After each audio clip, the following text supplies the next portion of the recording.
It's a Spotify podcast.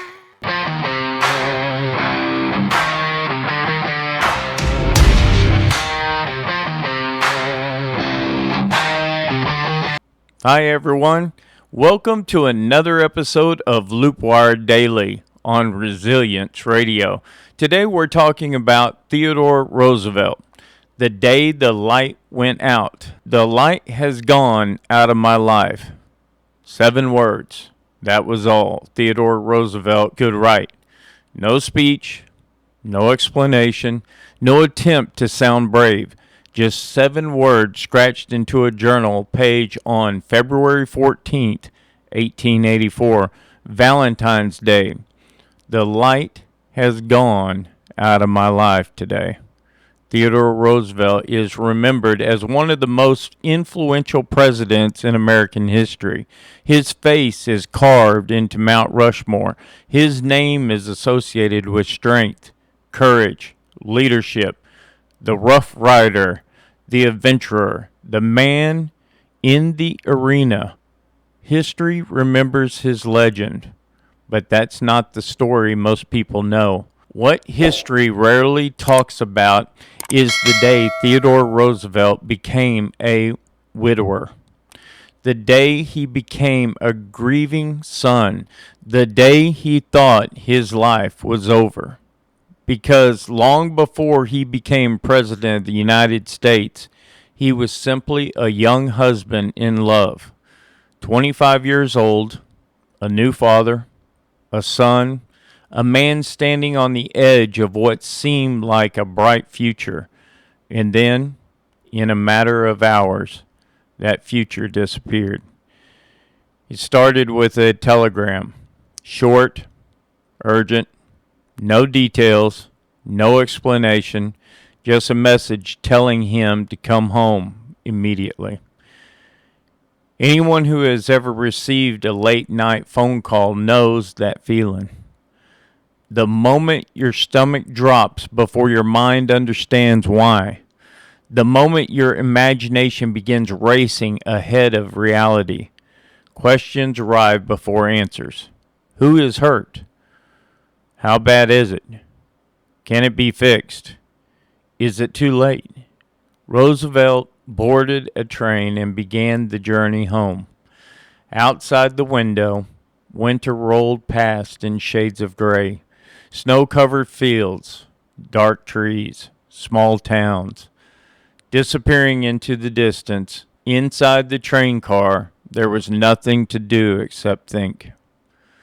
And thinking became dangerous when fear is driving. Maybe it's not serious. Maybe they're overreacting. Maybe everything will be fine. The human mind clings to hope long after hope begins slipping away. Hour after hour, the train pushed forward, each mile carrying him closer to something he couldn't yet see, something he couldn't stop, something that would divide his life into 2 parts, before and after. When he arrived home, the house felt different. You know that feeling? The feeling when you walk into a room and immediately know something is wrong. Nobody has said anything yet, but the air feels heavier. Conversations become whispers. Footsteps become softer. People avoid eye contact. The house already knows. His mother was dying. Typhoid fever. Family members stood around her bedside waiting, hoping, praying, knowing. Roosevelt entered the room and he saw the woman who had been there since the beginning of his life. The woman who raised him. The woman who comforted him when he was sick. The woman who believed in him before anyone else did. And now she was slipping away. There's a helplessness that arrives when someone you love is suffering. A realization that there is some battles no amount of determination can win. No amount of money, no amount of influence, no amount of effort. Sometimes all you can do is stand there and watch. And as devastating as that was, the worst news was still waiting. Because his mother wasn't the only person dying. His wife, Alice, was dying too. Not across town, not in another city, not in another hospital, in the same house, one floor away. His mother upstairs, his wife downstairs, the two women he loved most in the world, dying at the same time. Try to imagine that, not as history, as reality. Imagine walking upstairs to say goodbye to your mother, then walking downstairs to say goodbye to your wife. Imagine not knowing where to stand, not knowing which room to be in, not knowing how to divide your heart between two impossible losses.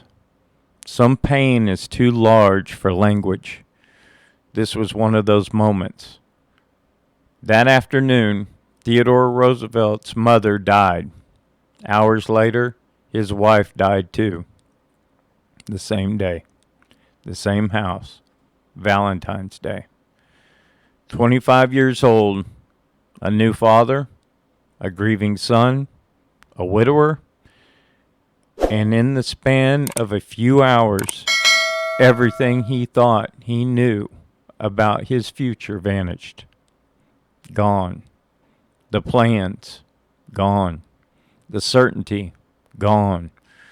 The life he thought he was building, gone. That night, he opened a journal. What do you write after a day like that? How do you summarize devastation? How do you explain grief? How do you put heartbreak into words? He couldn't.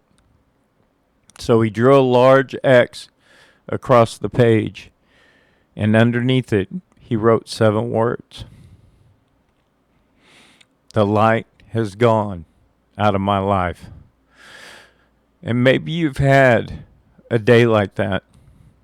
Maybe not the same day. Maybe not the same loss. But a day that divided your life into before and after. The day of the diagnosis. The day of the funeral. The day someone left. The day everything changed. Because every person eventually discovers a painful truth about life. The strongest people are not the people who avoid suffering. They're the people who survive it. And Theodore Roosevelt was about to begin the hardest chapter of his life. Thank you, everybody, for watching another episode of Resilience Radio. I'll see you tomorrow. God bless and good night.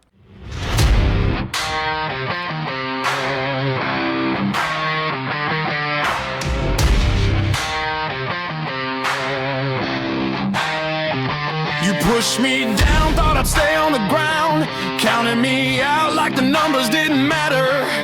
But pressure builds diamonds in the dark, and I've been sharpening my edge in the chatter.